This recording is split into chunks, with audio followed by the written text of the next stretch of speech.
Welcome back into the 143. This is Under Review coming at you with episode 63. We're excited for today's episode. This one is a little bit different than what you're normally used to. It's going to be a little bit more debate-based, and it's kind of a new idea / topic that we're going to be diving into, and just a different category of episodes, and so we hope you liked them. Yeah, there's not a lot to talk about right now, so you can give us some feedback. We kind of have some free range. And we'll talk about that a little bit more in just a sec, but just want to give a big shout out to the 4 teams remaining in March Madness. The men's bracket: Florida Atlantic University, Miami, San Diego State, and the University of Connecticut, or UConn as they are known. They are still remaining. They will be playing on Saturday. And, my bracket busted pretty much in the first weekend. Yeah, absolutely. Yeah, I had Kansas winning, and so that was just none of the crash 1 and seeds, burn. nor 2 seeds, nor 3 seeds are in anymore. It's just been a weird year. That's why it's just tough giving anyone advice March Madness-wise, because something crazy always happens, and it's been a crazy year. But congrats to them. Hope you all tune into those games on Saturday. But with that being said, we're going to give you all an NFL episode because that is our specialty. And that's what the public likes to hear, Nick. They like to hear about the NFL, and it's very popular even in the off season. So that's what we're going to talk about today. But we're going to kick it off with the stat of the week, brought to you by our sponsor, Andrews Logistics.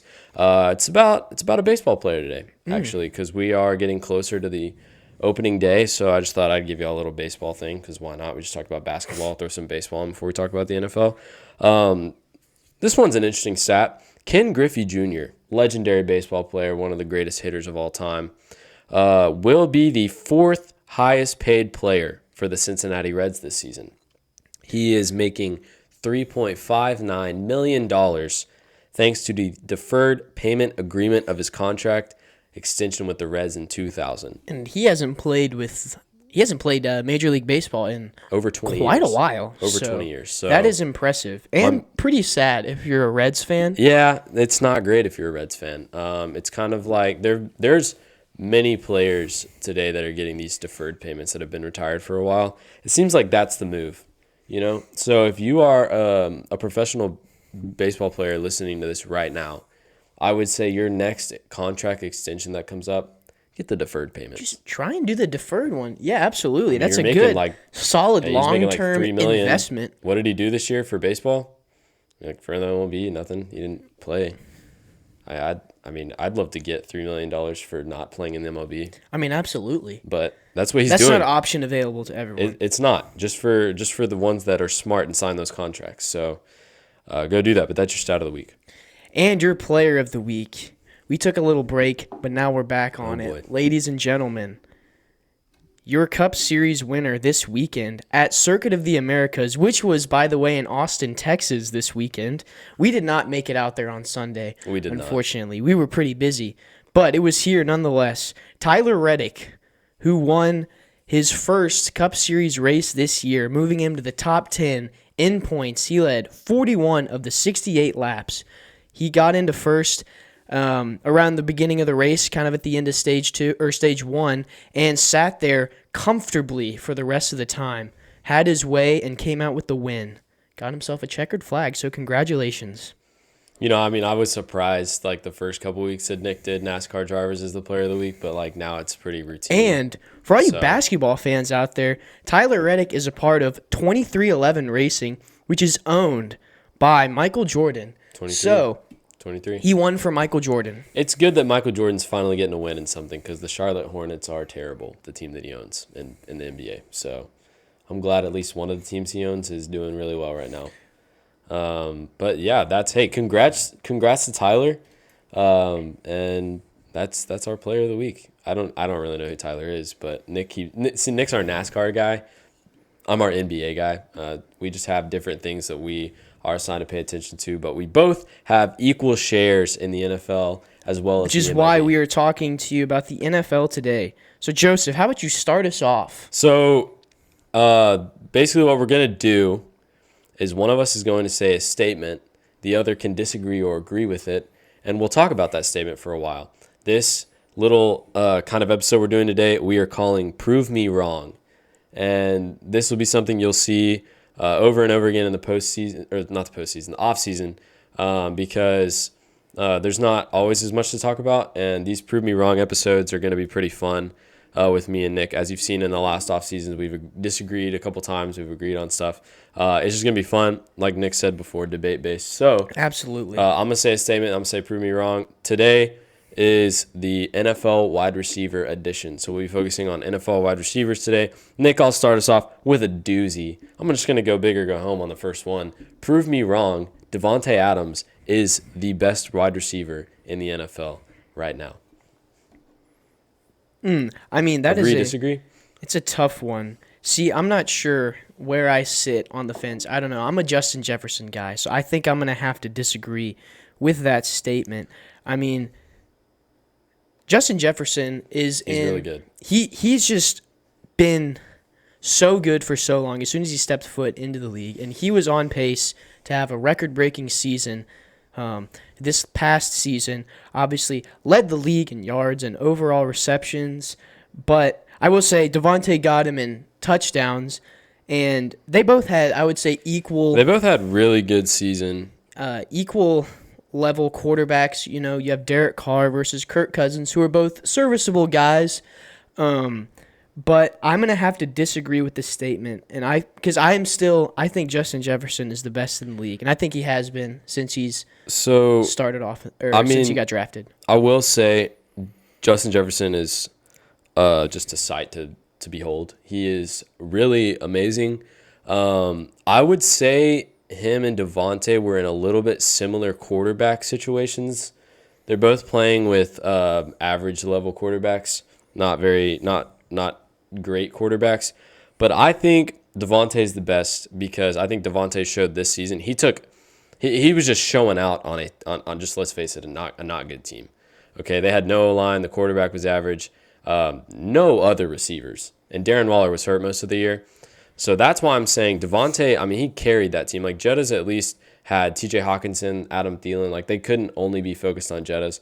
But when Davante Adams was playing, they were just, I mean, they had him double-teamed, sometimes triple-teamed. He was still he's just always open. And so is Justin Jefferson. But I think Davante Adams being always open is more impressive because there were not any other real weapons around him that the defenses had to be that worried about.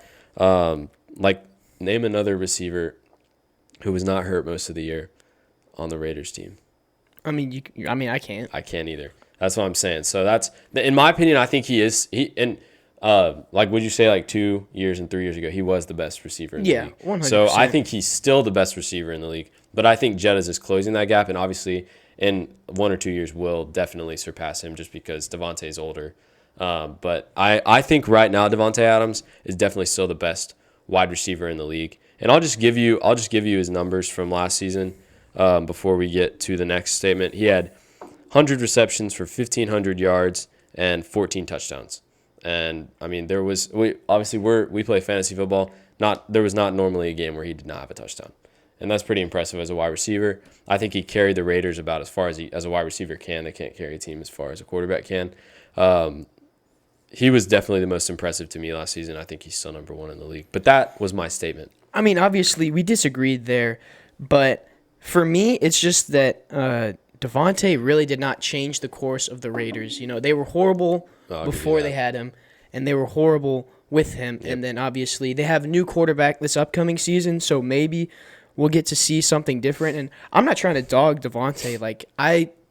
Personally, the only issue I had with him before was that he was a Packer, because as a Cowboys fan, you just can't let that go. But I was excited to see him on the Raiders because I wanted to see him get reunited with Derek Carr. But there's just no denying the fact that Justin Jefferson is an absolutely lethal route runner, and he could change the course of games. When you get to those number one conversations, it's not like you're taking shots at the other player. It's just like you kind of have to put them. They're just right there. They're very comparable to each other, but I'm still taking Justin Jefferson. But time for my first statement. Now, I'm gonna say something, and it's gonna ruffle some feathers. Is it gonna ruffle my feathers? No, it's gonna ruffle some non-Cowboys fans' feathers. Okay. But here's the deal: Here's the deal. I'm going to make this statement, but you just have to understand that there are stats and numbers Okay. that back up this statement. Give it to us. I would like to argue that CD is a top 5 wide receiver in the league. Okay. I would like to That was a because bold there statement. are people out there, because I have seen clips of other people's podcasts who will just straight up stiff CD and say he's not even top 10. All right, I definitely disagree with Which that. it doesn't really make sense. Okay, so I'm just going to throw out the numbers immediately, okay? He totaled 1,359 yards, which was sixth best out of all receivers, okay? 9 touchdowns, and he accumulated over 67 first downs. So if you do the math, that averages out to 79.9 yards a game. That's So impressive. he's averaging almost 80 yards a game, and with 9 touchdowns, that puts him with the fourth most touchdowns of all the receivers in the league. So how can you say that same player is not top 10? Dare I say top 5? Okay, I think he's top 10. He was one of the very, very few bright spots of the Dallas Cowboys offense. Numbers wise? I mean, you look at the guys that were behind him, right? I mean, oh yeah, he Michael was like Gallup, Devontae Adams. He Noah didn't have Brown, that much like help. those guys are kind of scrubs, and some of them are not going to get as much playing time because they don't deserve it. And he was playing with a horrible quarterback, I dare say. Ooh. Dak Prescott was boy. just a hot mess. Yes, he was. All season. Yes, he was. You never knew if he was going to throw for 400 yards and 4 touchdowns or throw for 100 yards and 2 picks. There was really no telling what Dak you were going to get that week, but CD showed up and showed out with the stats every single week. So I'm going to say, I say he's top 5, I'm putting him right at 5. He is right on the edge. Okay, I definitely, if he's top 5, I'll give him number 5. But are you putting him above, you've got, in the top 5, you've got Justin Jefferson, Devontae Adams, you've got Tyreek Hill, Jamar Chase, and so you're saying CD's under, I'm guessing he's not above any of those guys I just listed, so he would be number 5 on that list. But are you putting him above Stephon Diggs, basically? That's what it comes down to. Well, here's the other thing. Is I was looking at Jamar Chase's stats. Skilled wide receiver. Okay. Very skilled wide receiver. Most people believe Jamar is a top 5. But he barely, I say barely, he barely had over 1,000 yards receiving. Do you know how many he Well, had? he was hurt. 1,046. Well, yeah. And he but had just as many touchdowns as CD. So last season, yes, he was hurt. So that's why I would say last season, Okay. you could maybe take CD over Jamar. I'm going to agree with the Because- statement based on the numbers. We're a part of a what have you done for me lately That's true. type of mindset, right? And obviously, 2 years ago, you're taking Jamar over CD. But this past season, CD was healthy the entire time. Even he showed up playoffs. and showed out every week, including the playoffs. Whereas Jamar Chase, he was injured a little bit. If he was healthy the whole time, absolutely, I'm taking him over CD. But right now, this past season, I'm going to have to go with CD. I'll agree with you. I agree with you there because CD, when it came down to crunch time in the playoffs, way more effective than Jamar Chase was. And also, CD carried the receiving core. Jamar Chase, I don't think he did this season. I think T. Higgins did. So I think you're right. I think CD is definitely top 5. And the thing with CD is he's only getting better. Because He's only going up. I like that you said that thing about T. Higgins because the lethality of the Bengals offense was the duo of Jamar Chase and T. Higgins because you had both of those guys that could hurt you whenever, in reality, the Cowboys' only notable pass catcher was CD or maybe Tony if we would put him out on a route. But Yep, I'm taking CD. I agree with you. Call me a homer, but look, I'm giving you the stats. And also, Jamar had just as many touchdowns as CD did. So you could argue that they did almost the same job. If not, I'm saying CD did better. He did. I agree with you. This season he did better. That was a good one, by the way. Good job. All right, that was pretty appreciate that. solid. All right, my last one is prove me wrong. DeAndre Hopkins is no longer a top 10 receiver in the league, and I'm gonna on top of that. I think DeAndre Hopkins is now overrated. Oof, that is a tough one. I mean, And before you make your decision, Nick, Let me give you his numbers from the 2020 season on. 2020, he had 115 receptions, 1,400 yards, 6 touchdowns. 2021, 42 receptions, 572 yards, 8 touchdowns. 2022, he had 64 receptions, 700 yards, 3 touchdowns. Okay. So, And yes, the last 2 seasons he's missed games because of injuries. but that but also, I think that's a part of that making factors your into it. value go Yeah. down is because you can't be effective if you're not on the field and not healthy. I think he's overrated at I this think point. that might be a valid statement because, man, He's good that's tough. when he's playing, but he doesn't. It's like a Michael Thomas situation. Like Michael Thomas, you put him in, he's actually playing and healthy, he's really good. DeAndre Hopkins is really good, but DeAndre Hopkins no longer plays that often. He's not dependable because he's so fragile. I think now he's been taken out of the top 10 list. I mean, we just listed the top 5 receivers, right? I just gave 5 receivers, including CeeDee Lamb. Then out under that, you've got Stephon Diggs, Cooper Kupp. I mean, I think you take. Let me look at my list. I made a list before this. You've got Cooper Kupp. You've obviously got to take A.J. Brown. You've got to take Amon-Ra St. Brown. You've got to take also, I mean, Jalen Waddle, who is obviously, he's not the best receiver on his team, but he's still really, really good, top 10, in my opinion. I'm gonna T. agree. Higgins is probably better than I'm DeAndre gonna Hopkins. agree with that statement. I mean, big thing is he's not been healthy for a while. He's battled suspension as well as Yes. injury. But one thing that he's always had for him is great hands. I feel like Yes. everyone respects him as having some of the best hands, but also I feel like he kind of took a step back when he got traded to the Cardinals. Well, I agree. I feel like Texans DeAndre Hopkins was Prime. prime DeAndre Hopkins. There was a time when he was the best receiver in the league. And that was when Deshaun was thrown to him, when Yes. Deshaun was also in his prime. Absolutely. But he, for me, took a little bit of a step back with the Cardinals because he kind of immediately had to battle injuries. And, I mean, stat production just went down. I mean, Joseph just read off all the numbers, and that was actually surprising to me because I had not seen any of that. But, I mean, I think overrated is a good way to put it. He used to be a guaranteed over 1,000-yard receiver every season. And now you're lucky if you're getting, 600-700 yards out of him. I think he's getting traded is probably what's happening, or he's going somewhere else is what it's looking like, maybe the Patriots.